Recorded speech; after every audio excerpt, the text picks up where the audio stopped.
Hi friends, இன்னைக்கு நம்ம மாடி தோட்டத்தை தான் அப்டேட் பண்ண போகிறோம். ஆல்ரெடி நிறைய செடி இருந்தது. அதில் வந்து ரோஸ் செடி வந்து நிறைய மொட்டு விட்டுருக்கு, பார்க்க செம்மையாக இருந்தது. அப்புறம் பப்பாளி வந்து கொஞ்சம் வளர்ந்துருக்கு. இப்போ பார்த்தீங்கன்னா நிறைய செடி வாங்கிட்டு வந்திருக்கேன். ஆனால் இருக்கிறதுல ரொம்ப கஷ்டம் என்னன்னு பார்த்தீங்கன்னா இந்த மண்ணு மூட்டையை மேலே 3வது மாடிக்கு தூக்கிட்டு வர்றது, அப்புறம் இந்த சட்டி இதெல்லாமே. அதுவும் இல்லாமல் நேற்று எங்கள் வீட்டுக்காரர் வேறு 2 சட்டி உடச்சிட்டாரு. அது எக்ஸ்ட்ரா 2 சட்டி வாங்கியிருக்கேன்.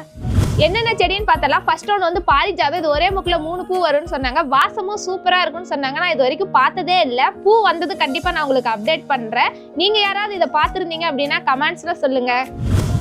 அடுத்து வந்து நாட்டு செம்பருத்தி. ரொம்ப நாளாகவே வாங்கணும்னு நினச்சிட்டு இருந்தேன். இப்போ தான் வாங்க முடிஞ்சது. அடுத்து வந்து எங்கள் ஊரில் பன்னீர் ரோஸ்ன்னு சொல்லுவாங்க. இந்த லைட் கலரில் இருக்கும்ல அந்த பூ. இந்த பூ வந்து எங்கள் வீட்டுக்கார் வந்து நிறைய சாப்பிடுவார். அவர் சாப்பிட்றதுக்காகவே எனக்காக இதை வாங்கி கொடுத்துருக்காரு. ஏங்க வா, என்ன வேணும்? என்ன வேணும்? என்னது இது? என்னது இது? என்ன கலர்? ரெட் கலரா?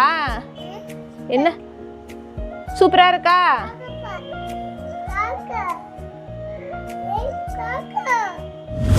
அடுத்து வந்து ஸ்னேக் பிளான்ட். இதோட லீஃப்லாம் ஸ்னேக் மாதிரி இருக்கிறதுனால இது ரொம்ப நாளாவே கேட்டுட்டு இருந்தேன். இப்போதான் கிடைச்சது. இதை வந்து வெயில் படாம வச்சு வளர்க்கணும். அடுத்து வந்து பிங்க் கலர் கார்டி லைன். இது அழகா இருக்கு, கலருக்காகவே வாங்கினேன். இந்த பிளான்ட்டுக்கு ஏற்ற மாதிரியே சட்டியாக அமைஞ்சிருச்சு. இது வந்து ஆக்சுவலா பூவெல்லாம் வராது, பிளான்ட் மட்டும்தான். இது நிறைய இடத்துல என்ட்ரன்ஸ்ல பார்த்துருப்பீங்க. அடுத்து வந்து இண்டோர் பிளான்ட். டேபிள்ல வச்சு யூஸ் பண்ணிக்கலாம். பார்க்க குட்டியா கியூட்டா இருக்கேன்னு வாங்கினேன். இதே மாதிரி இன்னொன்று வாங்கியிருக்கேன். கத்தாழை மாதிரி இருக்கு, அழகா ஸ்டெப் பை ஸ்டெப்பா. இதுவும் டேபிள்ல வச்சு வளர்த்தலாம். போன வீடியோல நிறைய பேர் கத்தாழை செடி வைங்கக்கா அப்படின்னு சொல்லியிருந்தீங்க. ஸோ அது மாதிரியே 3 கத்தாழை வாங்கி வச்சாச்சு. இதெல்லாம் ஒரே ஃபேமிலி.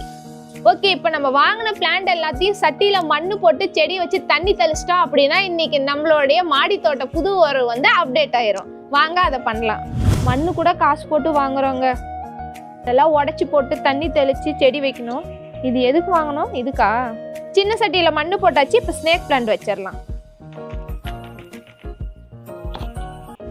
அடுத்து நம்ம மாடி தோட்டத்தில் என்ன செடி வைக்கலாம்னு கமெண்ட்ஸ்ல சொல்லுங்க. அடுத்த வீடியோல உங்களுக்கு நான் அப்டேட் பண்றேன்.